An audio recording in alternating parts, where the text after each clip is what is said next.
الافلام الصغيره غير متاحه دلوقتي خالص. حلو. وعشان تصور فيلم صغير ده يعني حاجه صعبه.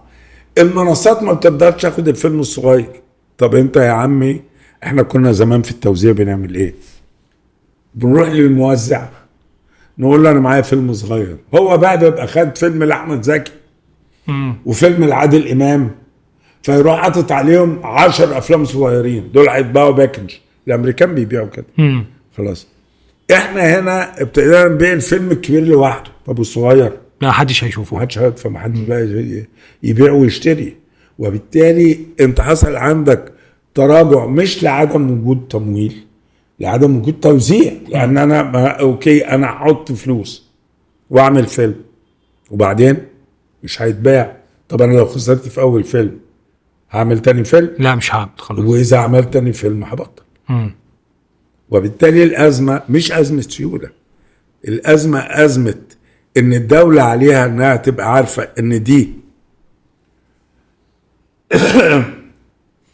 امن قومي وسلاح من الاسلحه المهمه جدا للدوله، خد بالك.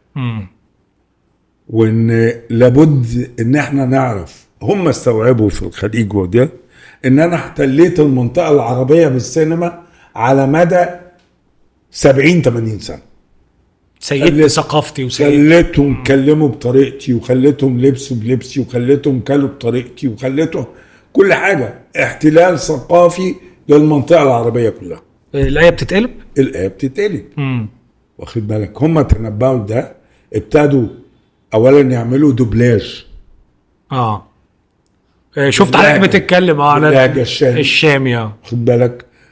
وانا بذلت جهد، رحت اتحايلت على التلفزيون، هاتوا تركي، انا ما عنديش مشاكل، بس اعمل له دبلجه مصري.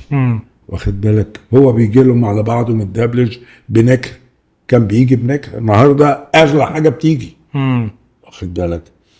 وخليت الناس، يعني احنا عندنا واحده بتساعدنا في البيت، واخد بالك، وجالنا واحده سوريه قالت دي بتتكلم تركي حلو قوي، انا شايفه ان السوريه اللي بتتكلم ده تركي. الست دي بتتكلم تركي حلو قوي. واخد بالك.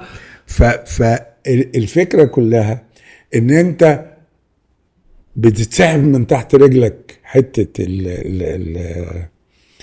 تسييد ثقافتك والتأثير الثقافي اللي كنت بتعمله بالسيما وبالدراما. يعني انت بتنقل اللي انت عايز تقوله للناس كلها عن طريق ده قصر نظر ولا متعمد يا دكتور؟